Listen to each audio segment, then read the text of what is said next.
بسم اللہ الرحمن الرحیم۔ السلام علیکم سامعین، امید کرتا ہوں آپ خیریت سے ہوں گے۔ آج اپنے چینل کے ذریعے میں آپ کے ساتھ آ، ضابطہ فوجداری کا ایک سیکشن ڈسکس کروں گا، جس میں سمن سے متعلق احکامات کا ذکر ہے۔ مطلب سمن کون جاری کرے گا، سمن کا نمونہ کس طرح ہوگا، اس کا تمام جو اس کی پروسیجر ہے، تو آج ہم ڈسکس کریں گے اس ویڈیو میں۔ بنیادی طور پر سمن کسی شخص کو عدالت میں بلانے کے لیے، طلب کرنے کے لیے جاری کیا جاتا ہے۔ اگر کسی شخص کا کسی مقدمے سے متعلق اس میں وجود ہو، تو ایسی صورت میں عدالت ایسے شخص کو بذریعہ سمن عدالت میں طلب کرتی ہے تاکہ اس کا بیان ریکارڈ کیا جا سکے۔ تو یہ جو سمن کے ذریعے اس گواہ کو بلایا جاتا ہے، تو یہ دفعہ 68 ضابطہ فوجداری کے تحت اس شخص کے لیے سمن جاری کیا جاتا ہے۔ تو سمن کا نمونہ کس طرح ہوگا، سمن کے لوازمات کیا ہوں گے، اور سمن کی تعمیل کس طرح کی جائے گی۔ آئیے آج یہ 3 باتیں دفعہ 68 کرمنل پروسیجر ایکٹ ضابطہ فوجداری کا وہ ڈسکس کرتے ہیں۔ پہلی بات یہ ہے کہ سمن کے 2 فرد ہوں گے، یعنی سمن کی 2 کاپیاں بنائی جائے گی۔ سمن تحریری شکل میں ہوگا، ٹھیک ہے، ریٹن شکل میں۔ یہ ضمن نمبر 1 کی بات کر رہا ہوں کہ سمن پہلے نمبر پر تو یہ تحریری ہوگا، ریٹن شکل میں ہوگا۔ اس پر اس کی 2 نقولات ہوں گی، 2 پرت ہوں گی، اور جو عدالت سمن جاری کرے گی تو اس کے مہر اور دستخط وہ سمن پر لازمی ہوں گے۔ یہ تو سمن کا پیٹرن ہے کہ سمن کا پیٹرن اس طریقے کے مطابق ہوگا کہ تحریری ہوگا، اس پر عدالت جاری کنندہ کا دستخط، مہر اور اس کی 2 نقولات ہوں گی۔ اب اس کی تعمیل کس طرح کی جائے گی؟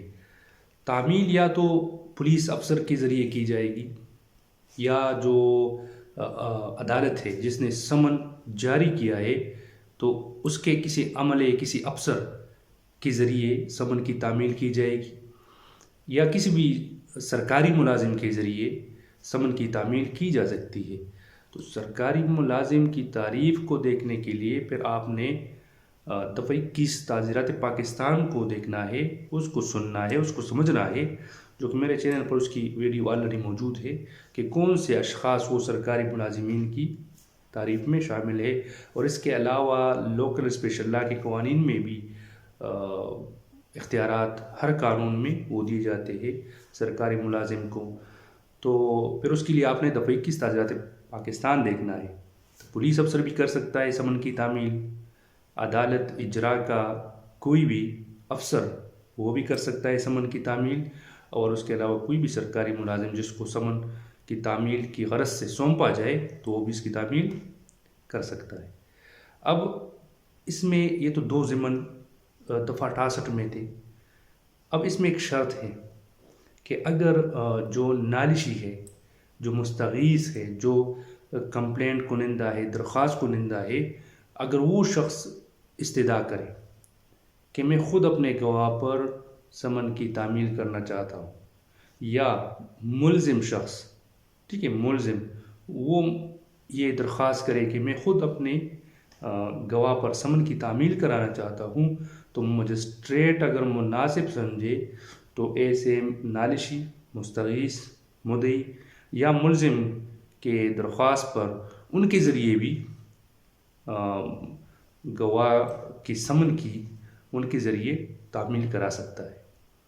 تو یہ آج کی ویڈیو تھی، جس میں دفعہ 68 ضابطہ فوجداری سمن کے بارے میں جو ہے کہ سمن کا نمونہ کس طرح ہوگا، سمن کی تعمیل کون کرے گا، اور نالشی اور ملزم کی درخواست پر آیا سمن کی تعمیل گواہان پر کی جا سکتی ہے یا نہیں۔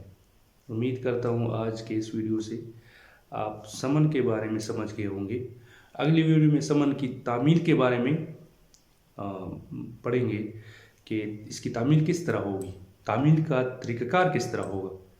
اس وقت تک کے لیے مجھے اجازت دیجیے اور اپنے دعاؤں میں مجھے یاد رکھیے۔ اللہ حافظ۔